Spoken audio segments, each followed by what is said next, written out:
आपसे अरविंद जी जानना चाह रहा था कि प्रधानमंत्री खुद आए इस हादसे के बाद, गुजरात में थे वो, आए उसके बाद लोग जो वहां पर थे घायलों से मिले और उन्होंने ये कहा गया कि सख्त इंस्ट्रक्शंस दिए हैं कि इसमें एक कड़ी कार्रवाई होनी चाहिए, इसकी तह तक पहुंचना चाहिए।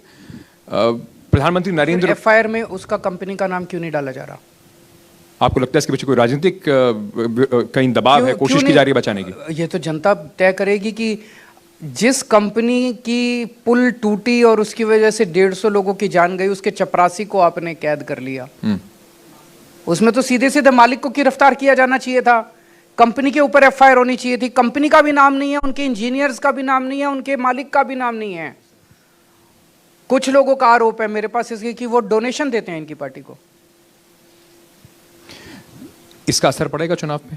मोरबी क्या इतना बड़ा जनता मुद्दा को है? तय करना है, गुजरात की जनता को तय करना। और गुजरात की जनता इनके 27 साल के कुशासन से भी दुखी है, और अब मोरबी का जिस तरह से हुआ और जिस तरह से एक तरह से सीधे सीधे कह रहे हैं, मतलब पहली चीज आपने ये किया और दूसरी चीज आप उनको बचाने की जिस तरह से कोशिश कर रहे हैं, एक तरह से गुजरात की जनता को सीधे सीधे कह रहे हैं जो करना कर लो, हमें कोई परवाह नहीं है गुजरात की जनता की।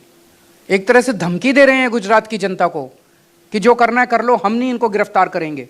और भी मोरबी होंगे, और भी तक्षशिला होंगे, और भी पेपर लीक होंगे, और भी जहरीली शराब बिकेगी, जो करना है तुम्हें कर लो। धमकी दी जा रही है गुजरात की जनता को एक तरह से। पर कुल मिलाकर जैसे आपने अभी दिल्ली में कहा, कुछ मुद्दों पे जब आपसे सवाल पूछे गए कि जनता ने तो तय कर लिया, उन्होंने उस पर चुनाव हो गया, जनता ने हमें वोट ऑफ कॉन्फिडेंस दे दिया है।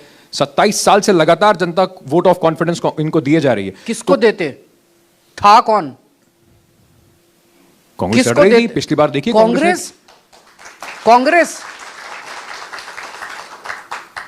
आज अगर आम आदमी पार्टी नहीं आती, ये सारे कांग्रेस वाले बीजेपी में बैठे होते। ये सारे लाइन लगा के बीजेपी के दफ्तर के बाहर बैठे थे कांग्रेसी। जब आम आदमी पार्टी का ग्राफ बढ़ने लगा तो बीजेपी ने कहा नहीं नहीं कांग्रेस में ही रहो, नहीं कांग्रेस बिल्कुल टूट गई तो आम आदमी पार्टी ऊपर आ जाएगी। आपके पास भी आए थे क्या कांग्रेस वाले? हमारे पास नहीं आ रहे, उन्हीं के पास जा रहे हैं। इलू इलू दोनों के बीच में चल रहा है, आई लव यू दोनों में।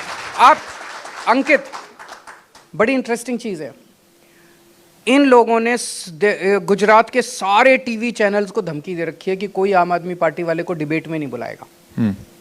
बीजेपी वालों ने धमकी दी है कि अगर आम आदमी पार्टी वालों को डिबेट में बुलाओगे तो हम नहीं आएंगे। अगर मनीष सिसोदिया पे भी डिबेट होता है तो बीजेपी और कांग्रेस बैठी होती है, उसमें आम आदमी पार्टी का रिप्रेजेंटेटिव नहीं होता।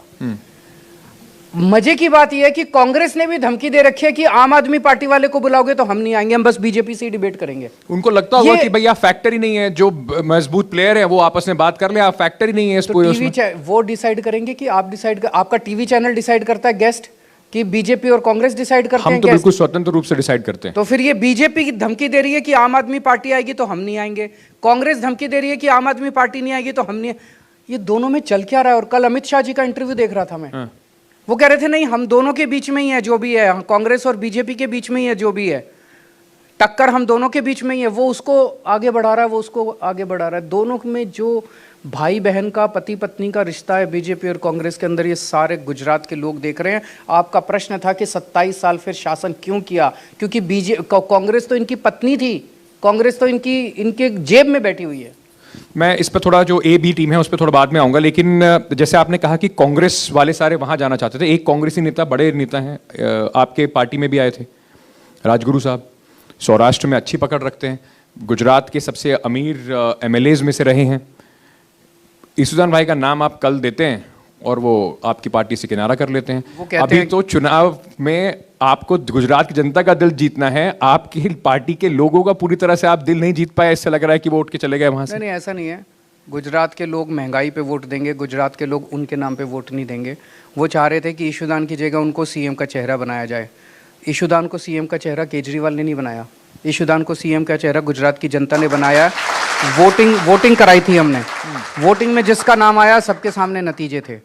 तो ऐसे कोई ब्लैकमेल अगर करेगा पार्टी को कि मेरे को सीएम का चेहरा बनाओ नहीं तो मैं छोड़ के चला जाऊंगा, तो गुजरात की जनता तय करेगी उसके बारे में। ईसुदान जी, लेकिन आपके लिए भी तो थोड़ी सी दिक्कत होगी। आपका नाम आते ही ये भी बताया जा रहा है, आज मैं गुजराती अखबार देख रहा था, उसमें बताया जा रहा है कि जो आप इटालिया साहब हैं उनके कुछ समर्थक भी नाराज हैं, वो चाहते थे कि वो बन जाएं, राजगुरु साहब चले गए। ये सारे आम आदमी पार्टी के अंदर ये जितना मीडिया वाले छाप रहे हैं ना, ये वहाँ पे बीजेपी के हेडक्वार्टर से बन के आता है।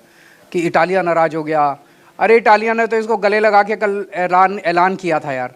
मतलब ये इनमें कोई दम नहीं है, मुद्दे से भटका रहे हैं। मुद्दा गोपाल इटालिया नहीं है, मुद्दा केजरीवाल नहीं है, मुद्दा ईशुदान गढ़वी नहीं है, मुद्दा गुजरात की महंगाई और भ्रष्टाचार है, जिससे गुजरात की जनता त्रस्त है।